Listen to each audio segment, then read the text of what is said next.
आम जन की समस्याओं का निदान उनकी प्राथमिकता। केंद्रीय मंत्री मनोहर लाल। समालखा से सुरेश निरंकारी की रिपोर्ट।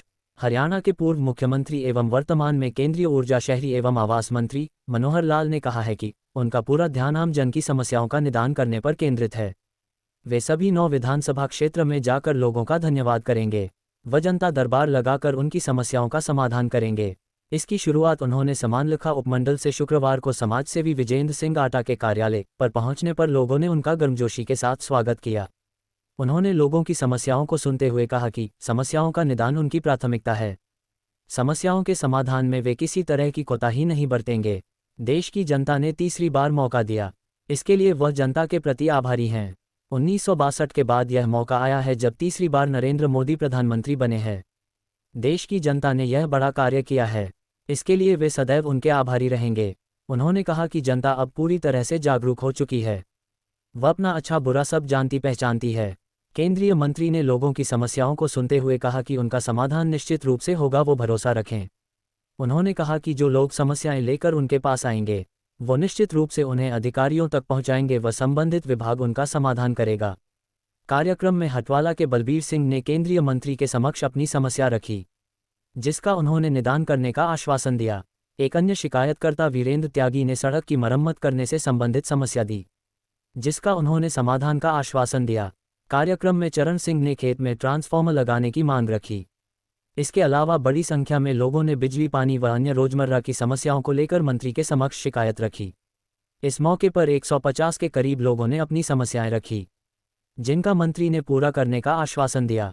कार्यक्रम में करनाल लोकसभा के पूर्व सांसद संजय भाटिया ने लोगों को संबोधित करते हुए कहा कि वह हमेशा जनता के साथ रहकर कार्य करने के पक्षधर रहे हैं। लोगों ने करनाल लोकसभा क्षेत्र से पूर्व मुख्यमंत्री मनोहर लाल को जीत दिलाकर बड़ा कार्य किया है। वे इसके लिए सभी के आभारी हैं। इसमें मौके पर पूर्व सांसद Sanjay Bhatia, ADC doctor Pankaj, SDM Amit Kumar, DSP Narendra Singh, Bharatiya Janata party के जिला अध्यक्ष दुष्यंत भट्ट, भाजपा के वरिष्ठ नेता शशिकांत कौशिक, महामंत्री कृष्ण छोकर, संजय छोकर, जिला परिषद की पूर्व अध्यक्ष ज्योति शर्मा, पूर्व जिला परिषद सदस्य रंजीता कौशिक, जसवीर छोकर, जगबीर आर्य, वेद पाराशर, भाजपा नेता भाई विजेंद्र आटा, सुप्रसिद्ध समाजसेवी जगपाल जौरासी सहित हजारों लोग मौजूद थे।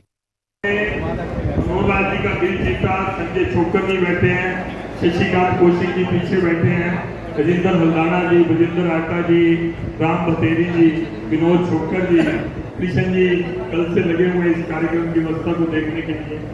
तो कल ही परसों फोन आया कि शुरुआत करेंगे समालखा से और पहले पब्लिक ग्रेसिस सुनेंगे, फिर जो शक्ति केंद्र के संयोजक हैं और पालक हैं उनकी सूचीबद्ध कार्यकर्ताओं की और 53 है और 53 ही पालक है।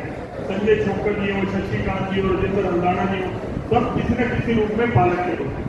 तो वो एक बैठक वैसे स्कूल के अंदर, वैसे कॉलेज के अंदर जो महिला कॉलेज है वहाँ पर होगी।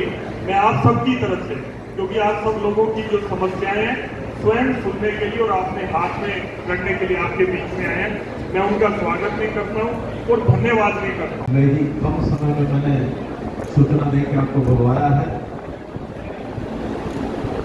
उपस्थित हमारे जिलाध्यक्ष दुष्यंत भट्ट जी और साथ में हमारे पूर्व सांसद संजय भाटिया जी, हमारे सभी गन्नौर विधानसभा के, समालखा विधानसभा के सभी हमारे कार्यकर्ता और प्रभारी, साथ में हमारे शर्मा जी।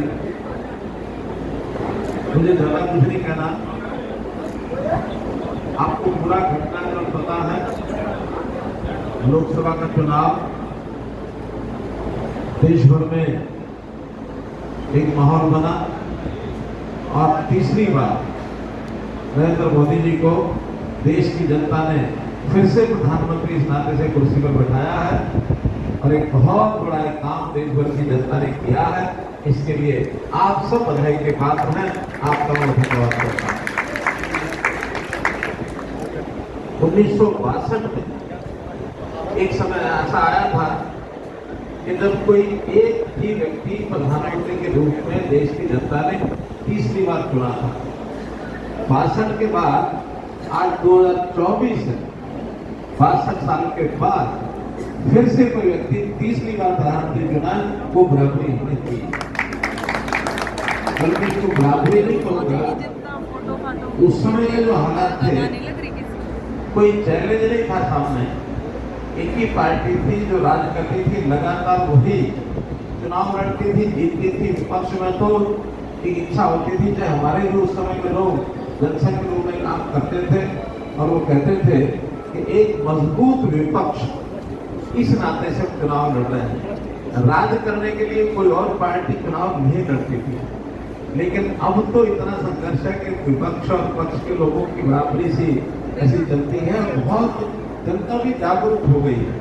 उस समय जनता जागरूक नहीं थी, बल्कि मैं कहा करता हूं कि कांग्रेस और अगर आपने अभी तक अपने न्यूज़ चैनल जनहित की आवाज़ को सब्सक्राइब नहीं किए हैं तो कृपया सब्सक्राइब कर बेल आइकॉन दबाएं। साथ ही सभी प्रकार की खबरें और विज्ञापन के लिए संपर्क करें स्थानीय संपादक सुरेश निरंकारी, फ़ोन नंबर 9813045118।